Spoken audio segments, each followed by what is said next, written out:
Olá pessoal, tudo bem? Estamos com mais uma aula de História. Antes da gente iniciar o nosso tema, vamos só recordar um pouquinho o que de fato a gente estudou em algumas aulas anteriores. Nas aulas anteriores, nós estávamos vendo sobre a questão mitos e lendas desenvolvidas pelas antigas civilizações aos quais povoaram os quatro cantos do nosso planeta. Lá, através dessa sua crença, foi falando, descrevendo a forma como o ser humano veio surgir, através de mitos, né?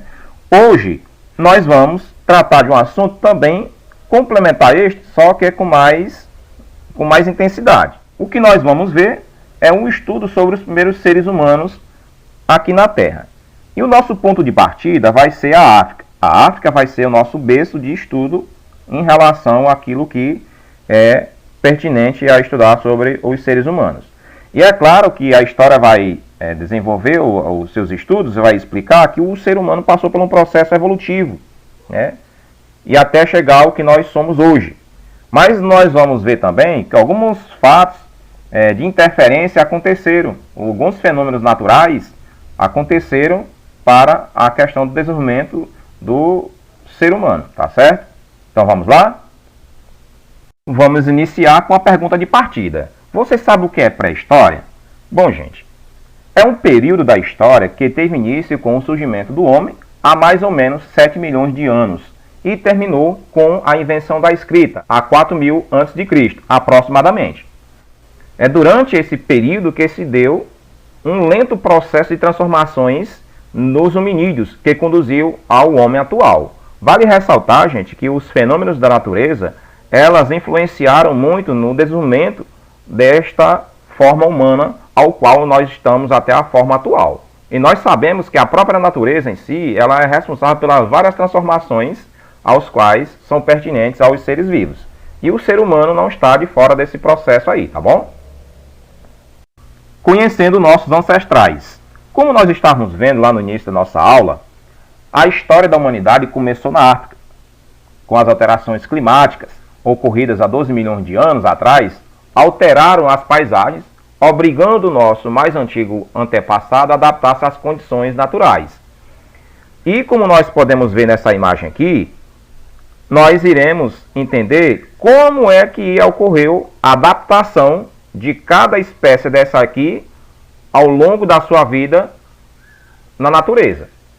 Tá certo? Aqui nós temos alguns ancestrais que conseguiram sobreviver a essas mudanças climáticas.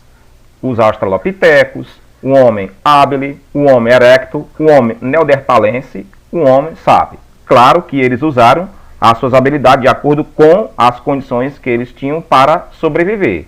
E para sobreviver eles tentaram migrar para outras regiões das novas terras, tá bom? Nós vamos conhecer o período histórico de surgimento dos ancestrais e a forma de adaptação que cada um passou para sobreviver às mudanças climáticas na Terra. E iniciaremos aqui com os australopitecos. Eles surgiram entre 3,8 milhões e 3,5 milhões de anos. Estes animais possuíam um pequeno porte, medindo entre 1 metro e 1,5 metro de altura e pesando entre 30 e 50 quilos. Como você pode ver, a estrutura do corpo destes animais aqui é muito bem parecido com o macaco. E é tanto que a forma deles sobreviverem era parecido com os macacos. Isto é, se alimentavam de frutos, alguns legumes que tinham na natureza e folhas aos quais também fazia parte do cardápio destes animais aqui, tá certo? Outra espécie que veio surgir foi o Homo habilis, entre 2,3 milhões e 1,6 milhão de anos atrás. Seu tamanho era cerca de 1,25 metros e pesava aproximadamente 50 quilos. Este animal era chamado assim porque ele já era capaz de fabricar suas próprias ferramentas. Aqui ele já tinha um nível intelectual bem mais avançado do que os australopitecos. Aqui o homem, além de caçar, aqui o homem, além de fabricar suas próprias ferramentas, ele já tinha um entendimento de como produzir seu próprio alimento. Bom, pessoal, agora nós vamos conhecer sobre o Homo erectus. O Homo erectus, ele já tinha uma estrutura é bem mais diferenciada do que o Homo australopithecus como o Homo habilis, tá certo? Ele surgiu em média de 200 mil anos atrás, tinha aproximadamente 1,75 m e pesava cerca de 70 kg. Estudiosos acreditam que ele aprendeu a dominar o fogo e tinha o cérebro e o corpo maior que o Homo habilis. Foram os primeiros hominídeos a sair da África e chegar na Europa e Ásia. Como você pode ver nessa imagem aqui, a estrutura do seu corpo é bem mais diferenciada do que os outros. Ele já tinha o seu corpo ereto, reto, já tinha um domínio, habilidade já de mexer com os instrumentos de caça e como também com a questão do fogo. Tá certo? Agora vamos conhecer outro homo chamado neandertalense. Quem foram esses neandertalenses? Era uma espécie de gêmeo no Homo neandertal, que habitou a Europa em alguns lugares do oeste da Ásia, cerca de 230 mil anos atrás, aproximadamente. Os neandertais eram adaptados ao frio, seus cérebros eram aproximadamente 10% maiores em volume que o dos homens modernos. Então, como nós podemos ver, o processo evolutivo aqui do Homo neandertalense era bem mais eficaz do que o dos homos anteriores aos quais a gente estava estudando aqui, tá certo? E por fim nós temos um Homo sapiens, né? Corresponde aos seres humanos modernos, desenvolveram-se aproximadamente 200 mil anos atrás.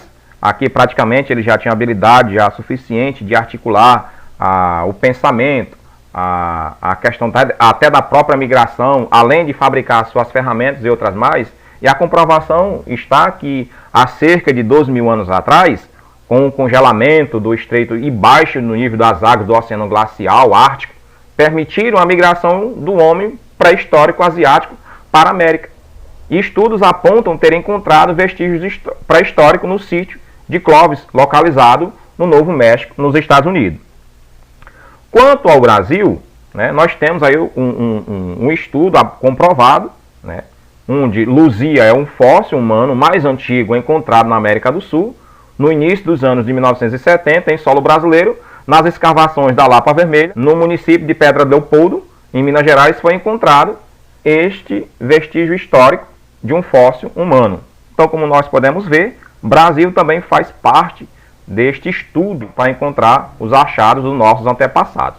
Tá certo? Então era isso aqui que eu queria trazer para vocês sobre os estudos dos nossos antepassados. Tá bom?